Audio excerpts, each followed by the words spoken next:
Quick note, there is no homework due, there is no more homework due.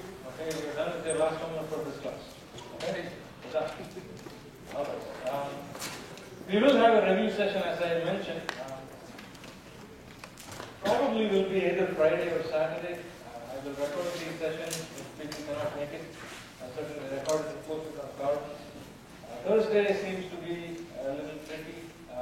I plan to have office hours on Thursday and Friday if you have any general questions or comments that you'd like to clarify with regards to the course.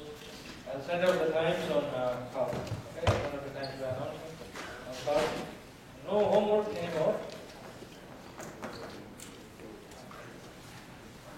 But please do go through the problems on fluid systems that we have already solved. You've been solving a couple of recitations today. You can expect something which is a concoction of what we have done in class, what you've seen in recitation, combined together and made it a little more hyper. Okay? And we're going to continue with thermal systems.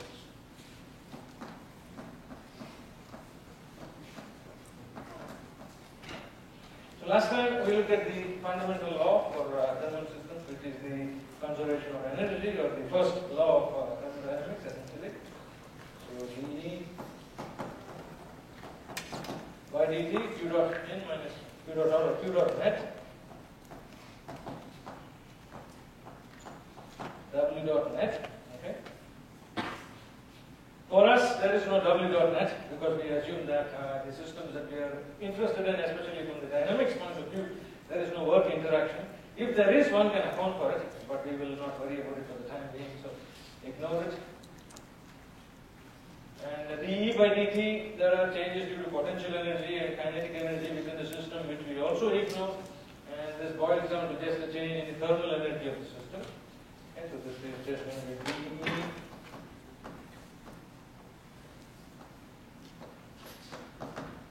thermal by dt after all the simplifications. Q dot net is going to be q dot in minus q dot out.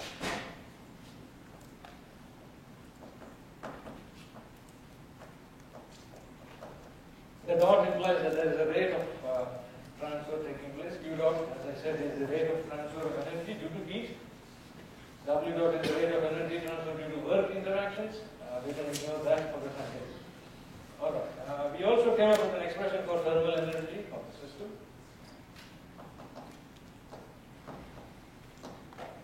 d by dt of M, the mass of the system, and the specific heat of the system, which is the amount of energy required to raise a certain quantity of the mass by a certain temperature degree.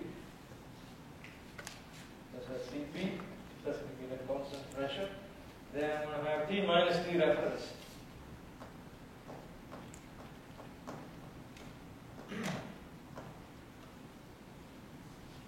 And this is equal to Q dot N minus Q dot out.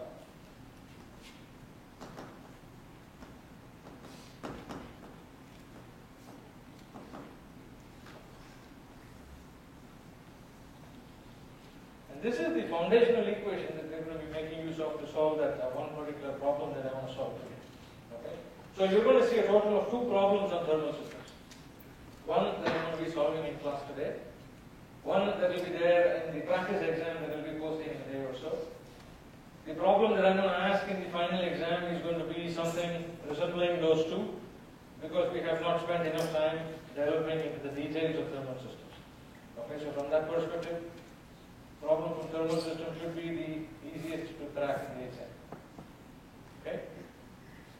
Alright, so before we get into problems and so on, we spoke about analogies last time between the 4 systems that we've studied. I'm not going to go into the details of that, but I want to post out one last analogy, resistance and capacitance.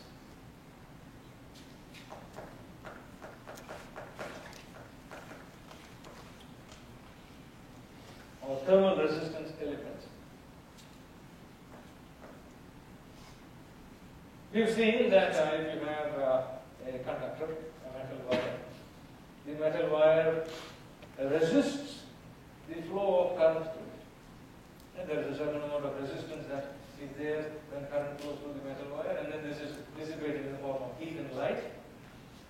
Likewise, if you look at thermal elements, if I take a body and if I heat it up, there is going to be a certain fundamental resistance offered by the body to the flow of heat through it. And this is the nature of thermal resistance. Okay, so this is the capability of a body to resist the flow of heat through it.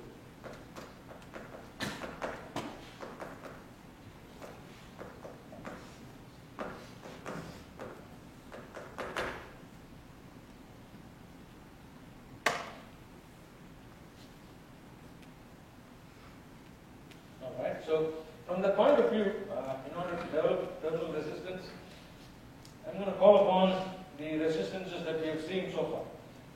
I'm going to start with the electrical systems. And if I look at electrical systems, the potential difference across the resistor element, so V plus, V minus, are the electrical resistance, I is the current flowing through it. We have Ohm's law, which relates delta V is equal to I times I. V plus.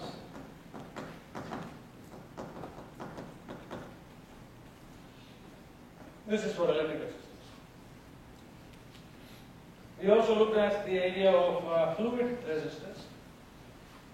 The symbol for it was also drawn in the form of a panel.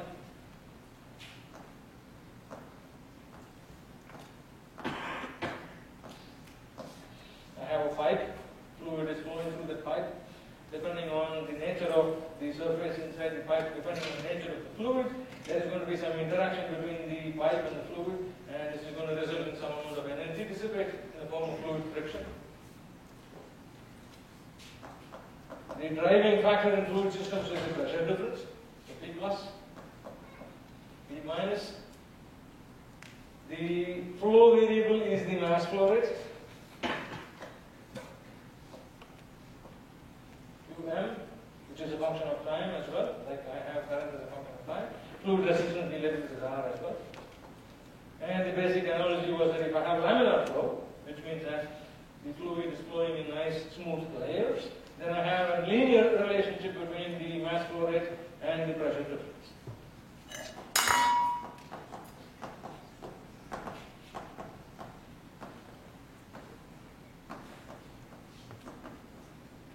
This is for laminar flow. And if the flow is not laminar, then the relationship is non-linear, so I cannot necessarily define a linearized, I can define a linearized resistance, but I cannot define a resistance quantity for turbulent flow. Delta P is C1 times Q to the power C2. Okay, so this is a non-linear relationship.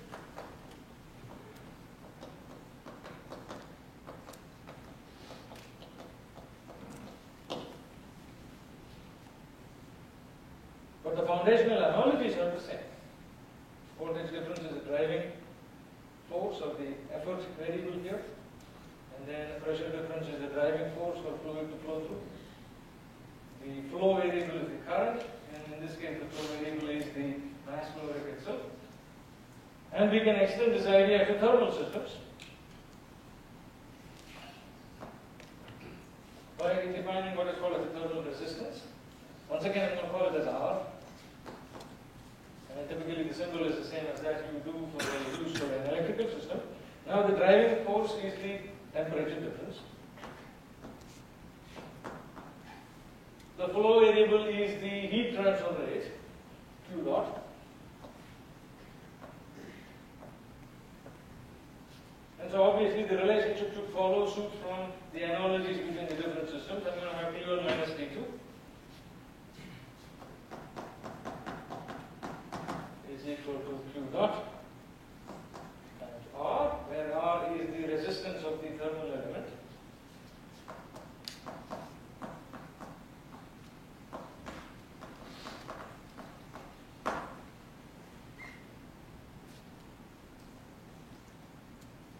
Q dot is the rate of heat transfer.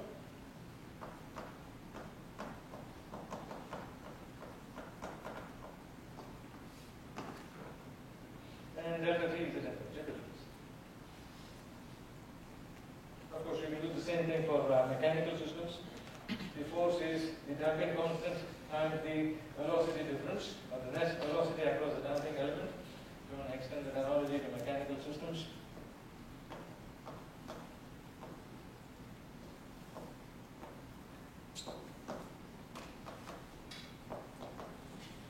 Net damper is C times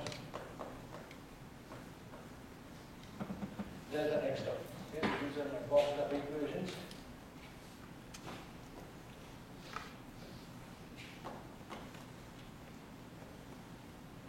For all the four systems. So the idea being, if you're a systems engineer, if you're doing systems modeling, it is sufficient to know one system really well.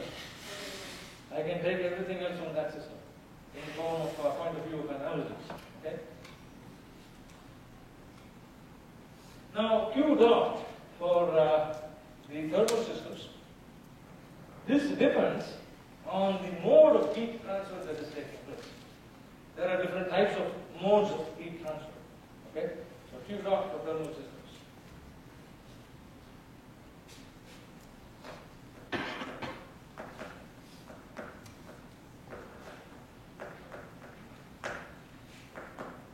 This depends on the mode of heat transfer.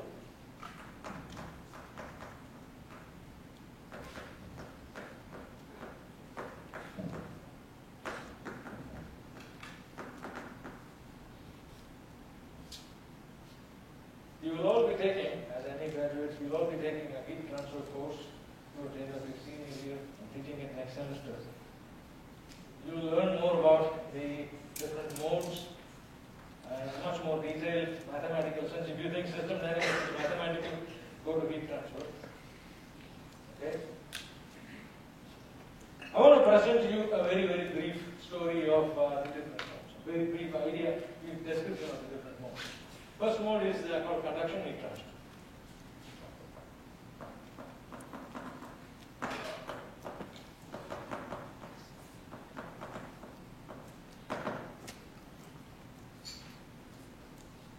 Conduction heat transfer typically occurs due to molecular collisions.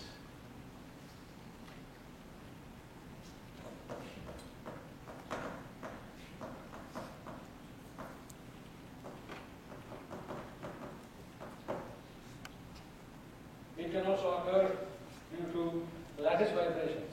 That is, if you consider steel, for example, you will know that the molecules, they are arranged in a nice pattern, a nice distribution. And what happens is that they are not only arranged in a nice distribution on a plane, but they are connected to subsequent planes as well by chemical bonds, which means if you vibrate one plane, then this is going to send out a wave of some sort throughout the structure, and that's called as lattice vibrations.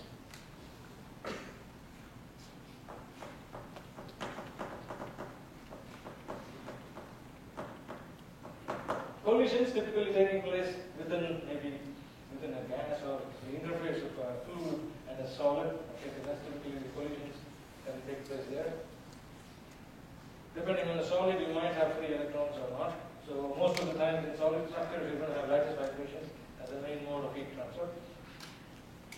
Joseph Fourier, the same person who did Fourier transform, Fourier series, and so on, was also a great contributor to heat transfer.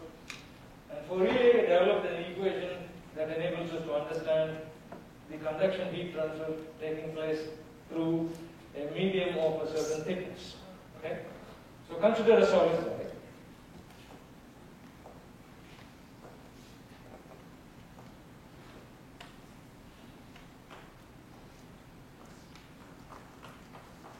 Okay, so here is the surface area that is available for heat transfer. So this is, I'm going to call it as area A. I'm going to consider the thickness, I'm going to consider one-dimensional conduction. Okay, that's what we're going to be looking at. So 1D conduction is what we're going to be looking at. Let's assume that the thickness across the wall here, or some body here, is L, capital L.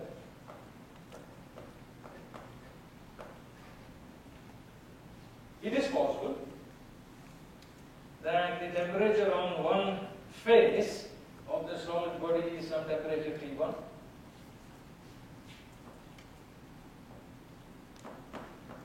So when I'm saying that this is temperature T1, it implies that this is temperature T1 throughout the surface area A on the right side of this body.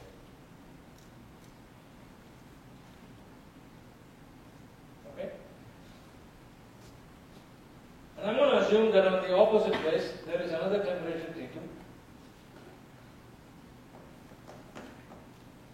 And I'm going to assume that T1 is less than T2 or greater than T2, depends on whatever is happening. Let me assume that T1 is greater than T2.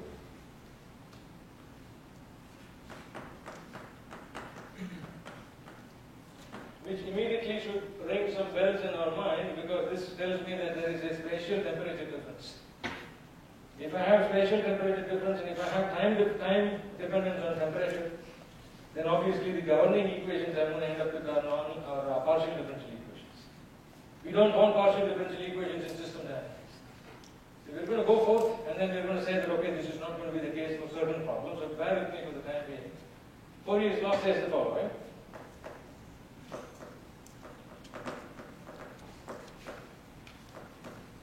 This is a phenomenological law, which means that this is not proved by math, this is proved through experiments.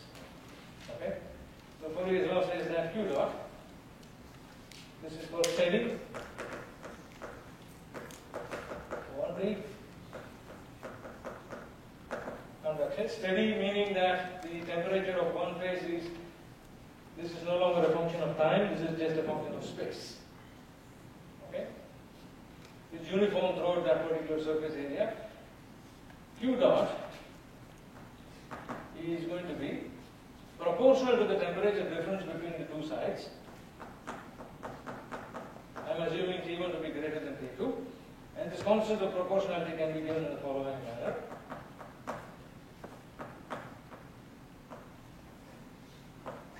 This is surface area AS. Okay, so there are three variables there. AS is the surface area, as you can see. L is the thickness across which the heat transfer is taking place.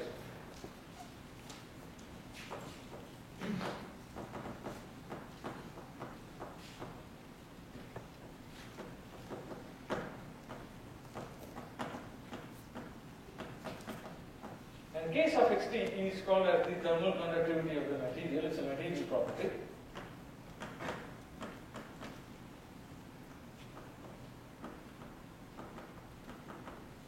suffix T. A suffix S is the surface area available for heat transfer. Okay. Thermal conductivity is a material property. It is possible that thermal conductivity can be a function of temperature, which makes it a little more devious, but we're going to assume nothing of that sort.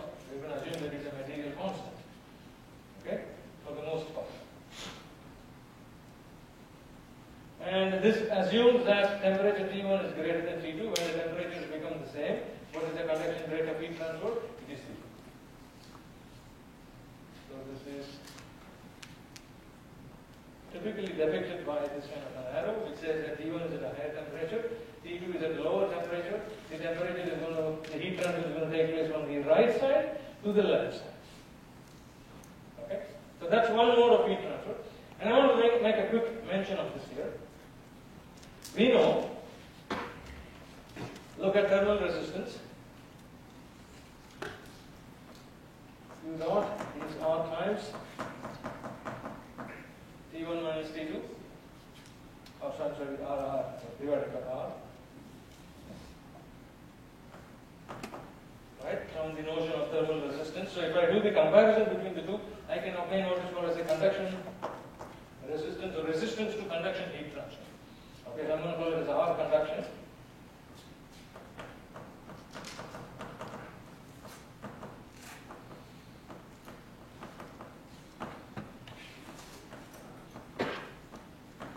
R conduction. And by comparing, this is nothing but L by KT divided by A.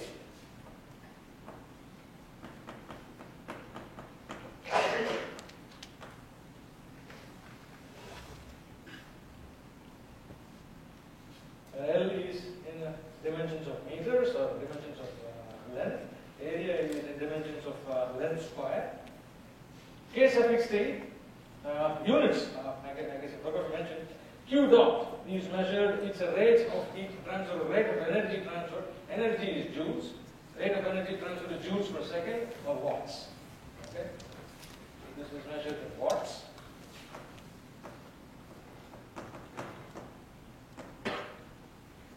Temperature difference, it does not matter whether I'm talking about it in kelvins or in degrees Celsius. Difference is difference. So typically the standard is to mention it in kelvins. So this is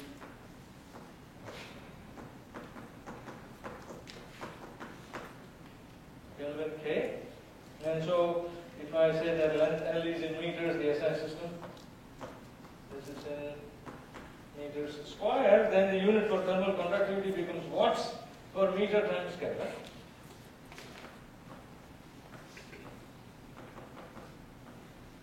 Okay, or if I have to write it more better, so here KT is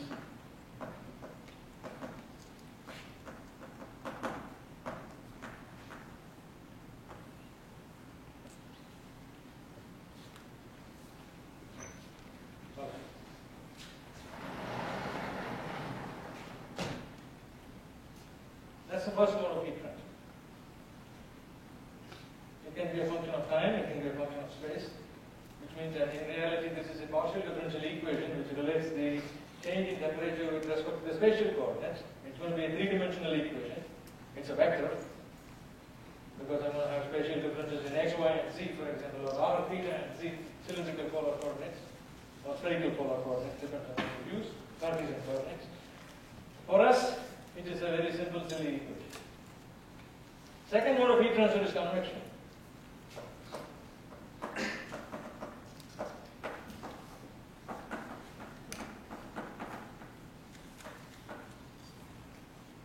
This is the messiest of the lot. It's the most difficult to understand because it is including fluid dynamics. Fluid dynamics is really, really tricky. There are so many things that people still don't understand, and so it becomes an empirical science. It becomes something almost phenomenological. So you have to have special cases for different types of flow, different velocities, different dimension geometries, and so on. For us, simply put, convection heat transfer is typically the mode of heat transfer that takes place between media.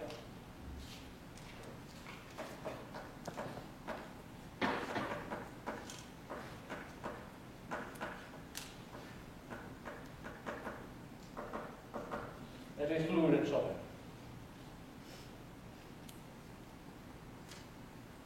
So if I draw a quick example here.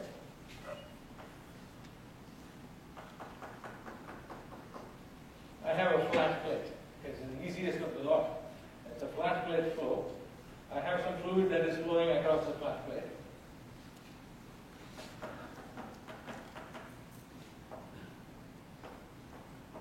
Okay, there is a fan that is blowing fluid past this flat plate. This fluid is coming at a temperature T infinity. Okay, this is the temperature of the fluid. Let me say that the top surface of this flat plate is at a temperature T.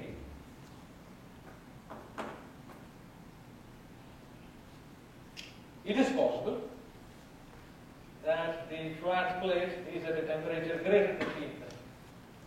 Right, so let us say T,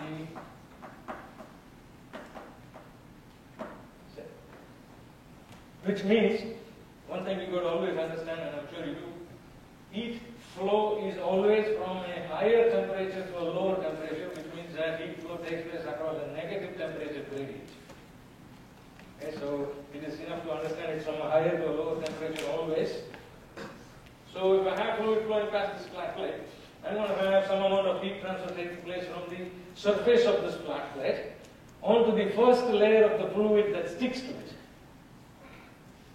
Okay, so if you look at the fluid molecules, some of them, they will stick to the plate because they have to go through what is called as a no-slip boundary condition. That is, the fluid particles cannot enter the flat plate. It's not a porous surface. Which means that the velocity of the fluid particles the closest to the flat plate will be the same as the velocity of the flat plate. The relative velocity there at the interface is 0. Which means that this is essentially as if I'm considering a solid block at the bottommost layer of the fluid. And if heat transfer is taking place through that solid block, then how is that going to take place? It is going to take place through molecular collisions. The molecules on the top flat plate surface, they are at a higher energy. Temperature is higher. Kinetic energy is higher. They want to give their energy to somebody else. They immediately see this fluid flowing past them. They are excited. Okay, take some of my stuff. And what happens? The rest of the fluid is flowing above. It's not sitting idle. So there is going to be a certain amount of heat transfer from the bottommost layer all the way, which is advected onto the top layer and the other layers by means of bulk fluid motion. Okay? So there are two things taking place in convection, which is why it is very difficult. At the bottommost layer, there is conduction.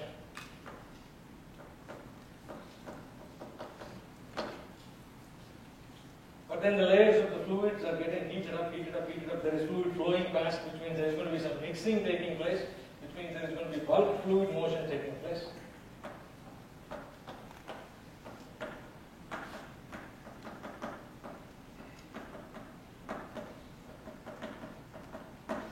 And the heat that is transferred from the bottommost layers to the other layers due to this bulk motion of the fluid is called advection heat transfer.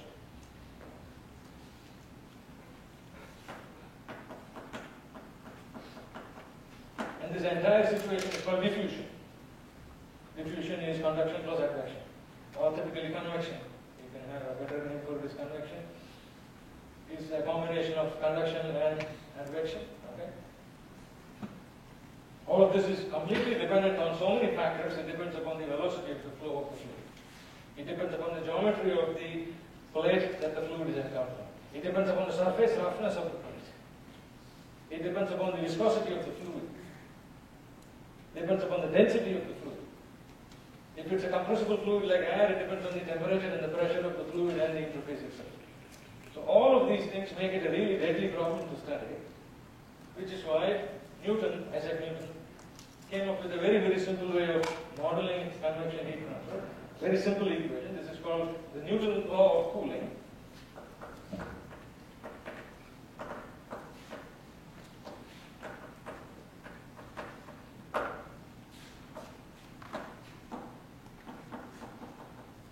Q dot convection, rate of heat transfer due to convection, is proportional to the temperature difference from the hotter to the colder.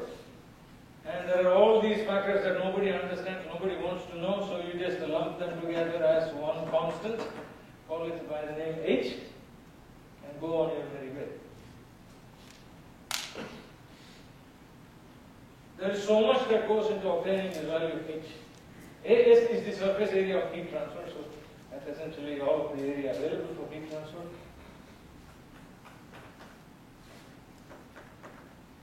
The total surface that the fluid and the solid are interacting over with. So this is surface area of heat transfer.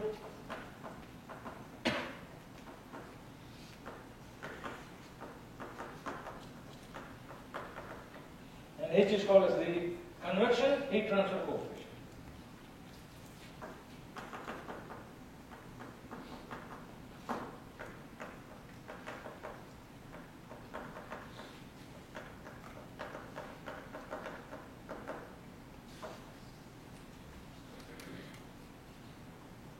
Joseph Fourier, by the way, was also a very competent Egyptologist. That is, he was into the study of hieroglyphics and trying to decipher what they meant, which at that point in time was something that people still didn't understand. Alright, the units for heat transfer coefficient, the convection heat transfer coefficient is watts here. Area is meter square, for example. This is in Kelvin. And so H is going to be watts per meter square Kelvin.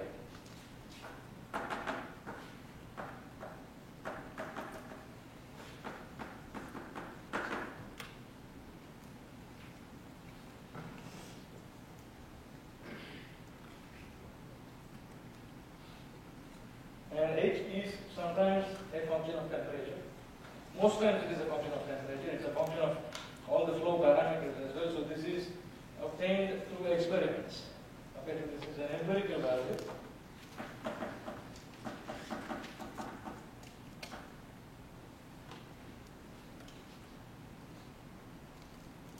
But this is a very simplistic model of convection heat transfer, and because of the fact that the heat transfer rate is linearly related to the temperature difference, I can define a fluid resistance, thermal resistance. So compare.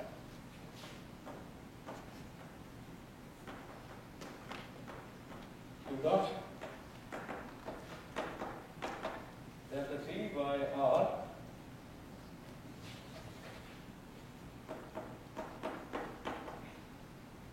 delta T is T minus T infinity. If the heat transfer is taking place from the fluid to the solid, you switch T infinity and T. It is always from the hotter to the colder. And in this case, if I do the comparison, I can find out R convection is 1 by H times A suffix S.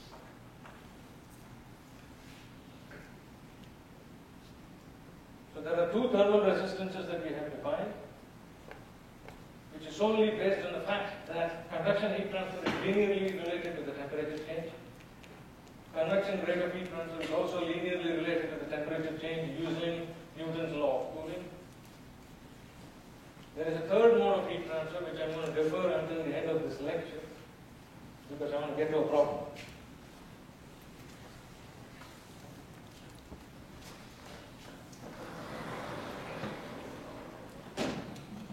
Now, of course, the third mode of heat transfer is radiation. We all are radiating heat, leading to mutual love, right? And radiation heat transfer does not require any kind of a medium. So I'm standing here, you're standing there, I have a certain temperature. Because of the temperature of my body, I'm emitting electromagnetic waves. You might not feel it. Because of your temperature, you're emitting electromagnetic waves, they interact. There is a certain amount of heat transfer that takes place because of that. It's quite beautiful. But we will not get into it today. Okay? So here's the problem I want to solve, but before that, I want to define the following number.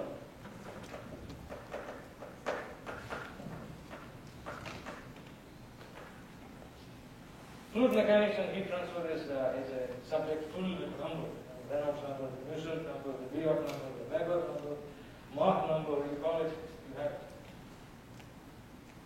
The Biot number is very useful for us in the point of view of system dynamics because it is defined as the following manner. N suffix B is defined as a ratio of the thermal resistance to conduction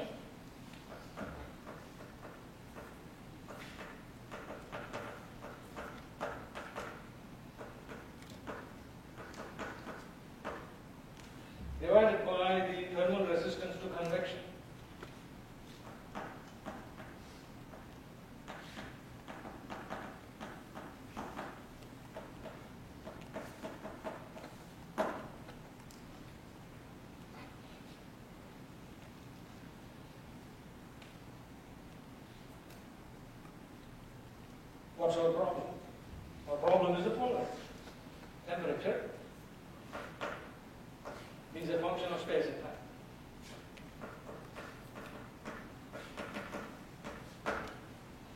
Which means that the governing ODEs, the governing equations that we get are PDEs. We wrote this down last time. My question to you is this.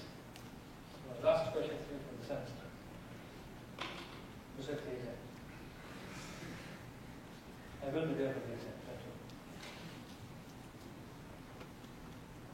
all. What should the value of the Biot number be if I have to say that the temperature of a body is not going to be a function of the spatial quantities? Once again, my question is this. What do you think should be the value of this number? You don't need to give me a particular numerical value. You can say small or large. What should be the value of the Biot number if I have to assume that the temperature of a body is not a function of its spatial parameters, it's a function only of its time change of whatever heat transfer taking place? It should be small, right? If it is small, that implies that the thermal resistance to conduction is very small. If the thermal resistance to conduction is very small, it essentially implies that T1 is approximately equal to T2. Does this make sense to everybody? Okay, so once again, I'm going to say this out here. So, if our conduction is small compared to our convection, then what happens?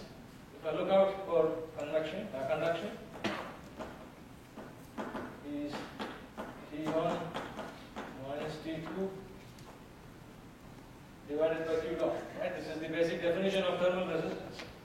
Where T1 and T2 are temperatures within the body. Right? It's probably the left side of the wall, the right side of the wall. If I say that our conduction is very small compared to our convection, then I can assume this to be approximately 0. Which essentially tells me that the temperature of the body does not have any spatial dependence. Wherever I see the body, it has the same temperature, it is just a function of time. It's no longer a function of space. And how small should that number be? Experimentally determined that the Biot number, if it is less than 0.1, then we can assume spatial independence.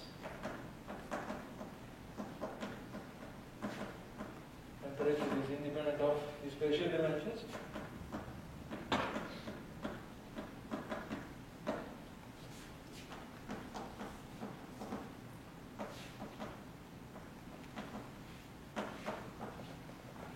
It's only a function of time.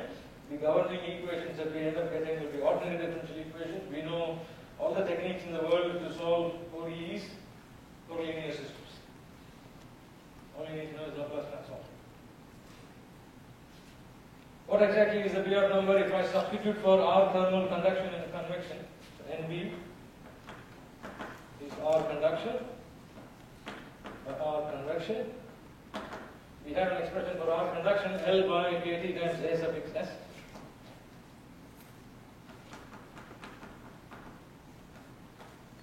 Divided by 1 by H times A suffix S.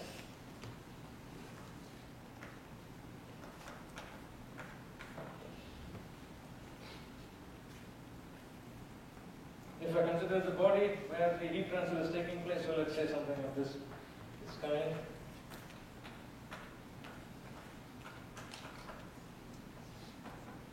This is the surface area, then surrounding it is completely fluid, let's say.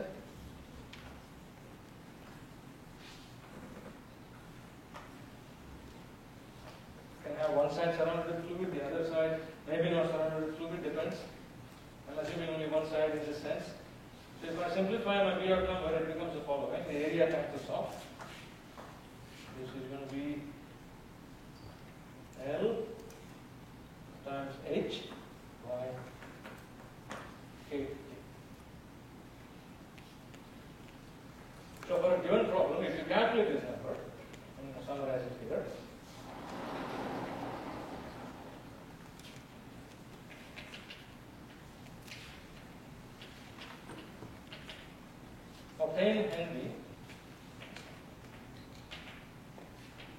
Sometimes this length is called as a characteristic length, L suffix C,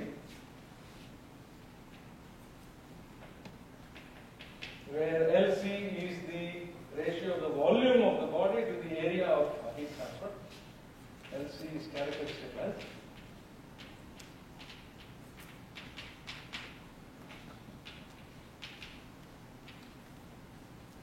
And LC is volume by surface area.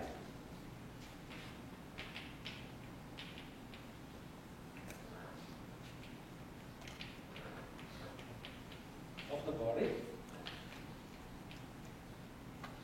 You calculate this number based on the information that is given. If this is less than 0.1, you are good to go. It is dependent only on time.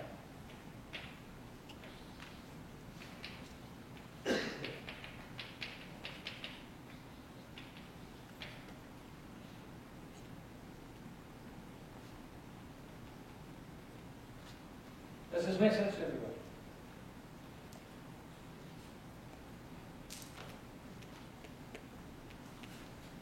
Let's use that for a problem. Okay? It's a problem.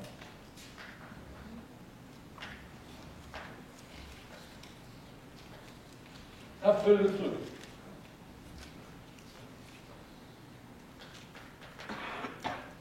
Let's say the fluid is at a temperature T infinity.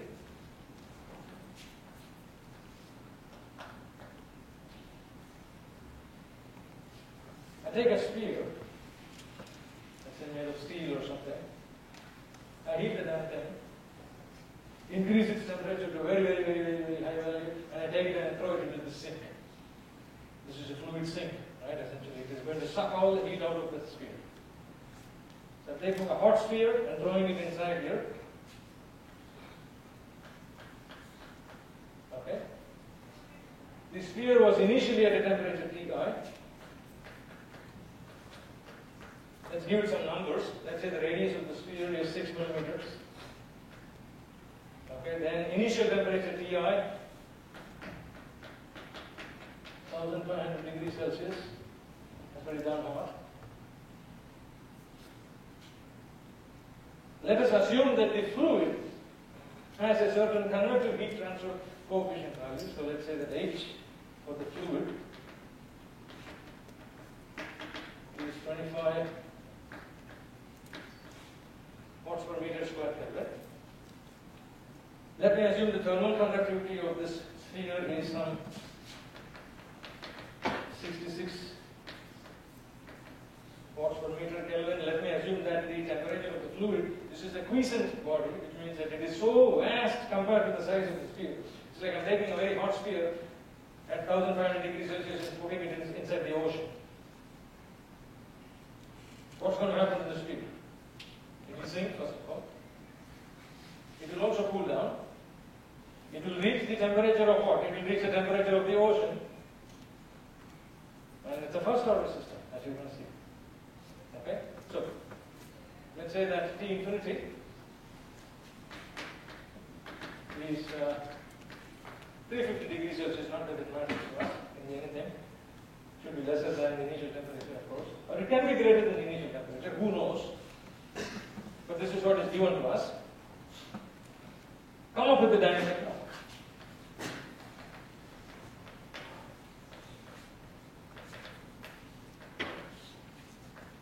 Of the temperature of the sphere. Let's say that this is Ts.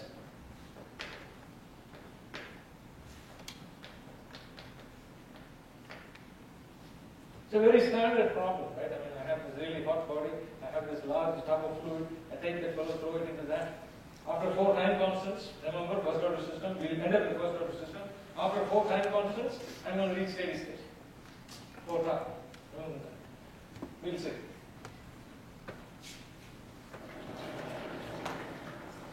First step is I need to ascertain whether this is a dependence, there is a dependence on space variables. So calculate the Biot number. So to do that,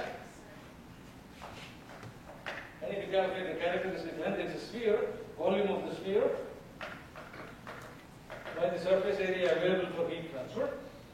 So this is going to be 4 by 3 pi r cube, volume of a sphere. Surface area of a sphere, 4 circles, so 4 pi r square. essentially R by 3.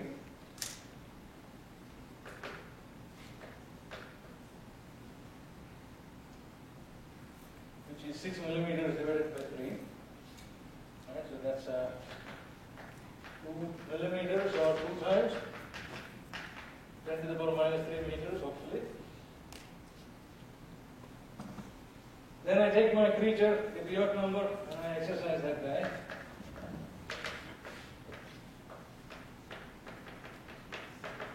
LC times h by k sub x t. LC is 2 times 10 to the power minus 3. H is an empirically obtained value, depending on the speed of the fluid and so on. H value is given to us. If the fluid is flowing at a faster rate, typically the H value is high. If the fluid is quiescent, if it is not flowing much at all, the H value is low. Okay? So this is 25.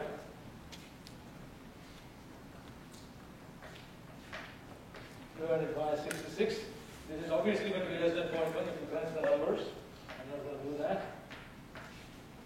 You end up getting this to be less than 0.1. So we can ignore the spatial dependence on the temperature Ts. So this tells us that Ts is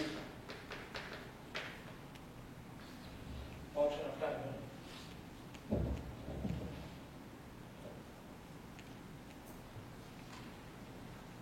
To obtain the dynamic model, and I hope this makes sense to everybody, we calculate the Biot number. This is typically what we do for any problem that involves transient analysis. Okay? We calculate the Biot number, make sure it is less than 0.1. If it is less than 0.1, you are good to go. Temperature is a function of time.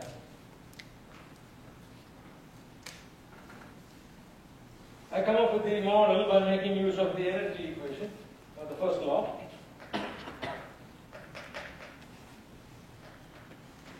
I use the rate form of the first law. So d by dt. I need the specific heat, which will be given to me as well, hopefully. So Cp, I had this number snuck up somewhere. It's 440 joules per kilogram Kelvin.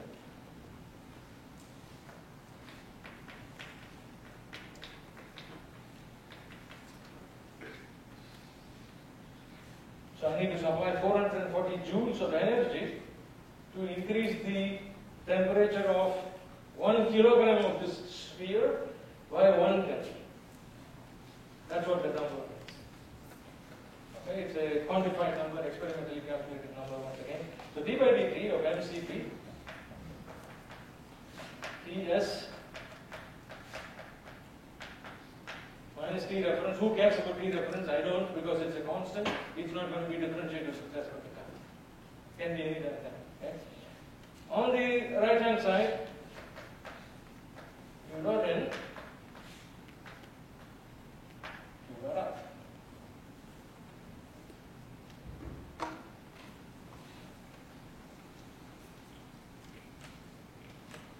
What's Q dot in? Do you see anything entering the sphere? Nothing seems to be entering the sphere, so it is 0. No heat transfer into the sphere. Is there any heat transfer out of the sphere? Obviously, right? Until the temperature of the sphere becomes equal to the temperature of the fluid, there is going to be convection heat transfer taking place between the fluid and the sphere. What is the direction of heat transfer? From the sphere to the fluid. Okay, so in this case, I'm going to have the following. Differentiated with respect to time, this guy goes off. mCp dt by dt. This is equal to minus, don't forget the negative sign. Q dot out is convection from sphere to fluid. Use Newton's law of cooling.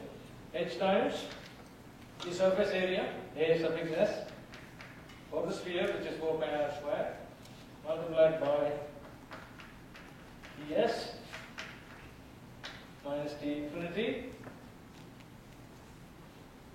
Take all these.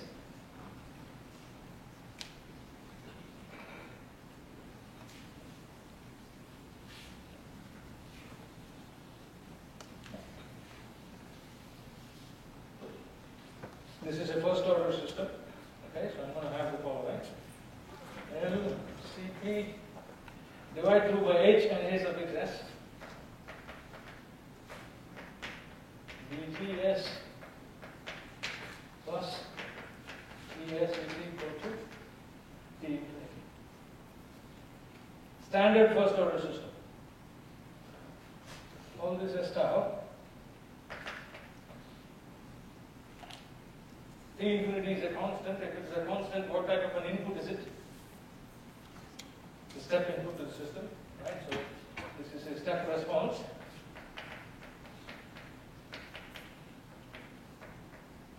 I have initial conditions as well.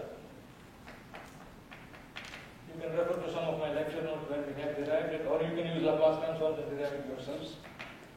But this is going to end up being the following: Ti, initial temperature, e to the power minus T by tau,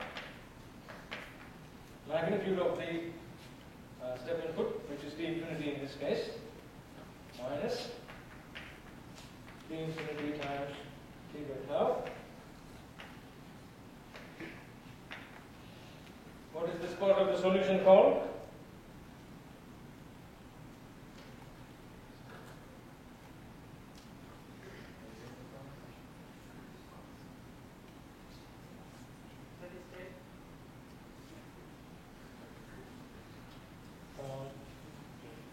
I heard some of you mentioning something here. It's not zero. Body plot? Forced response. It's initial conditions. Is it the steady state gain? I feel like I have wasted an entire semester.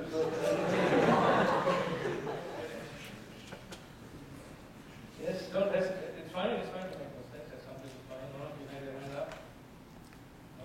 Yes. Transient? Transience is response that dies off as time goes to infinity. So the parts that contribute to transience is this guy and the other exponentially contributing person. So the combination of those two is going to be transient response. This is response caused purely due to initial conditions. So this is called as a free response. Okay? Some of you are telling it, but you should not be hesitant. You should be brave enough to tell it loud. Stand out. This guy is your forced response. So this is free. This is forced. If I take the exponential terms and combine them together, that's my transient response. So the steady state gain of the system, as some of you are mentioning it, is nothing but T infinity. That is a value that the system is eventually going to reach, which is what you told me, right? I take a hot sphere, throw it into the ocean. What's its temperature? It's going to be the temperature of the ocean water. Hopefully the ocean is colder than the body, but these days things are heating up everywhere. Alright?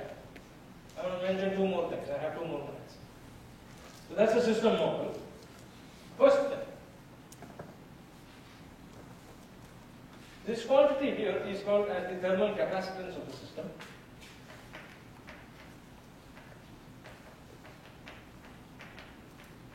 And this is defined in the following manner, exactly the analogy that we have been using so far. Capacitance is dE by dt divided by dt by dt. Right, if you remember, capacitance was defined as the voltage change dV by dt divided by the flow variable I. In this case, the flow variable I is replaced by the temperature change and the total stored energy there. Okay. This is thermal capacitance. One more thing I want to mention, maybe one more thing after that. I have 1.5 minutes. Thermal systems cannot show second order behavior. Because you cannot have a thermal system that is going to steady state, but the temperature of the body is oscillating about steady state. You cannot have oscillations for temperatures at steady state. Which means that you cannot define a what is called as an inertance, or you cannot have a second order differential equation for thermal system. You can have that for electrical system, you can have that for mechanical system, they show oscillatory behavior. You cannot have it for fluid systems. The height of the fluid can oscillate above a certain average value. Temperature does not oscillate. it just goes flat to steady state. Okay? And the last time, in system dynamics, as you are seeing now, there is this great danger that all the ideas that you have will merge together into one coalescing mass of confusion. Be wary of that. There are 4 things you've learned: mechanical, fluid, thermal, and electrical systems. Probably thermal not as much, fluid a little more than thermal. Electrical and mechanical we did spend time. There are only certain basic things that we need to take away from this course: first order response, second order response, frequency response. There are these 3 things that are happening. Everything is tied together by how you solve the problem. Laplace transform is one way of solving the problem. Keep things separate in your mind, and best of luck to all of you.